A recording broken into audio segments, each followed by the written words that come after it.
All right, so again, we're going to review the market and basically the turning points which create trend on lower time frames using higher time frame turning points. So you see the market came down, and I'm just taking a look at two things. One is the daily chart. Daily chart is in an uptrend. It pulled back some, and then on the medium time frame, which is represented by the Renko, what you see here is this heavy supply.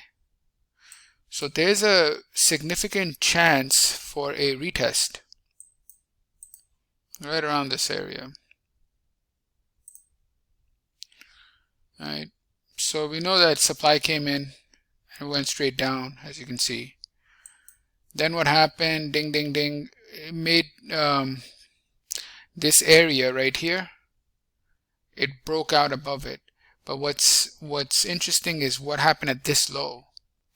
This low, look at this, 566. You see how it just spikes up like that? So this is, I mean, you could call it volume off the bottom.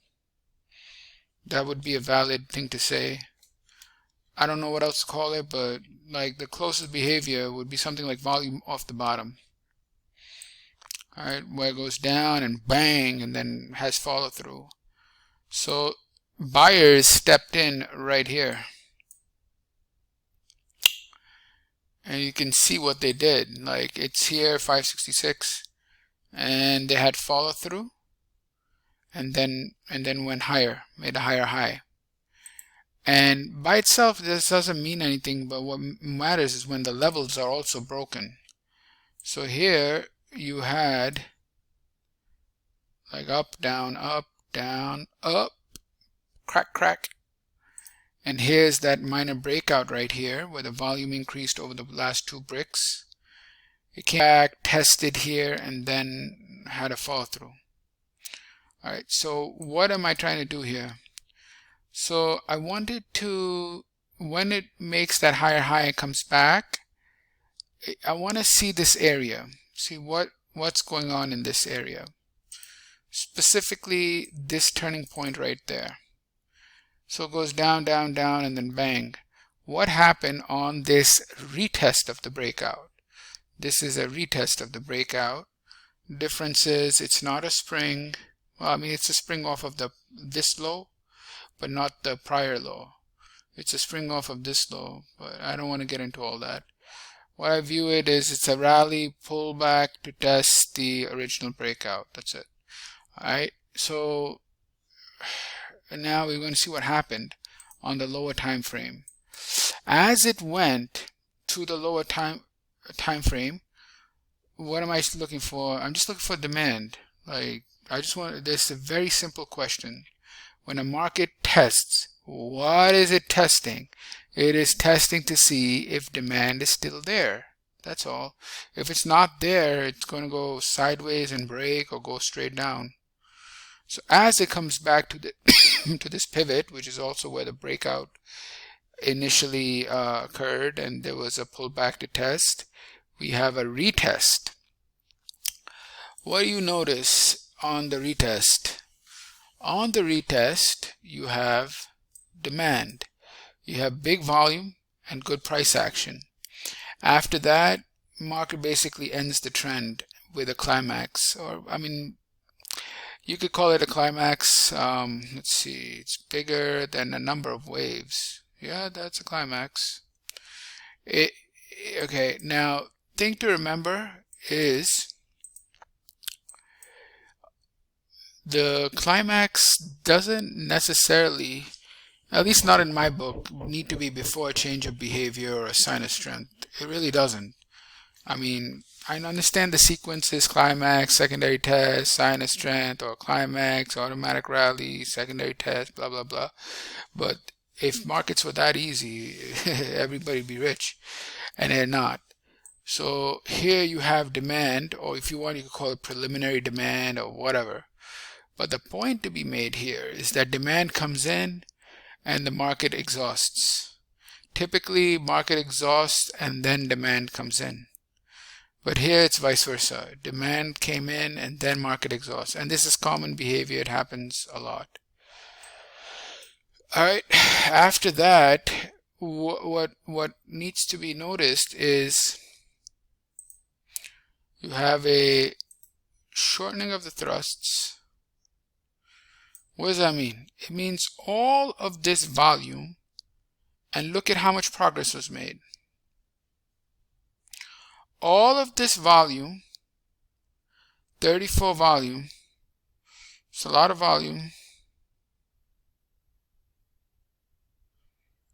and how much progress was made.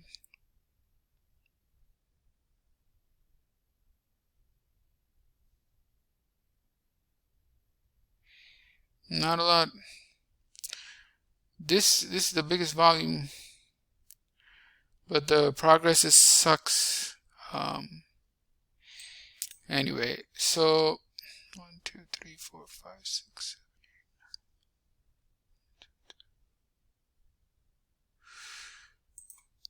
7. So bottom line is that you have all this volume but not a lot of progress, and demand in the background. So the thrust is shortening, and this is all the damage they've done. All right, not a lot of damage. So we mark this area, and then from that spring position, which is what this is, you have demand again come in.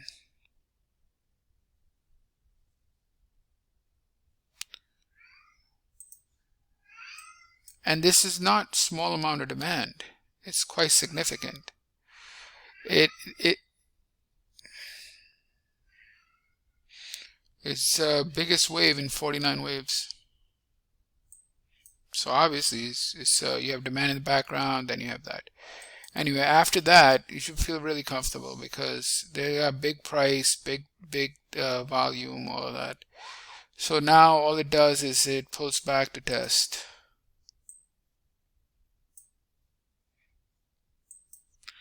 And lift off. There's some selling up here, but not really significant, and it's not against any important level, so it's meaningless. This here was against important level of a breakout on a retest, and on that retest you had demand come in, exhaust, and then further demand, setting up the pullback to test. After it tested, market rallied. Now let's take a look at an easier one. So this is crude. You see that crude here, this is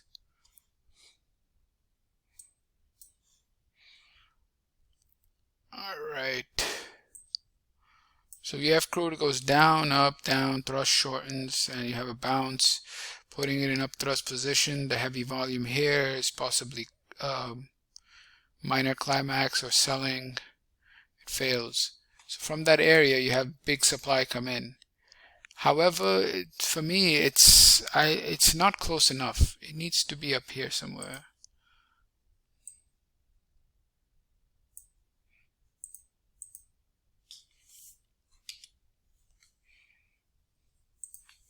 Against this breakdown.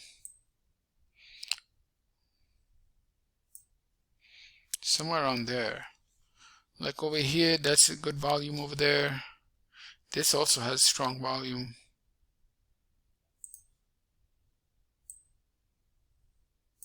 So I'm not sure, but against these areas, you have the pretty good chance that they'll defend. And look, it tried to go up and failed. So I don't know. But I mean, there is supply. I'm not sure if it's going to work out though, because you want to go against the big money, and the big money here, someone sold 7,900 contracts in this minor little area, so they'll defend their position unless they've gone out already. Let's go to the next market. So this is gold. Gold, you see clear breakdowns here. And thing with gold is, these markets are dominated by professionals, so they will have more up thrusts and springs. Like for here, you had a beautiful test of a breakout, and this is where folks will be selling, and it basically stopped them out. Anyway, let's see. So that was initial supply. And then after that, supply came in and finally gave the confirmation here, but I can't really figure it out because it's at support level on the daily. I don't know what's going on here. It's difficult to read. Anyway, that's all I have. So the idea is you have trend on your side, then you have an important level, and then you look for supply and demand against that level within a trend with two trends in your favor, a higher and lower time frame, or higher and medium time frame, and then the lower time frame, you have supply and demand at an important level on the medium time frame. This is trading 101. So and also easier markets. Some markets, they are just very challenging. Like for example, this gold market right over here, it gave a supply signal right there. Then it pulled back, and then it gave confirmation, but look at the move. So when it does things like this, it already exhausts. So, it can just come right back up and continue, especially when the medium and the higher time frames are unclear or look like they're range bound and not in clear markdown. So you just have to be careful.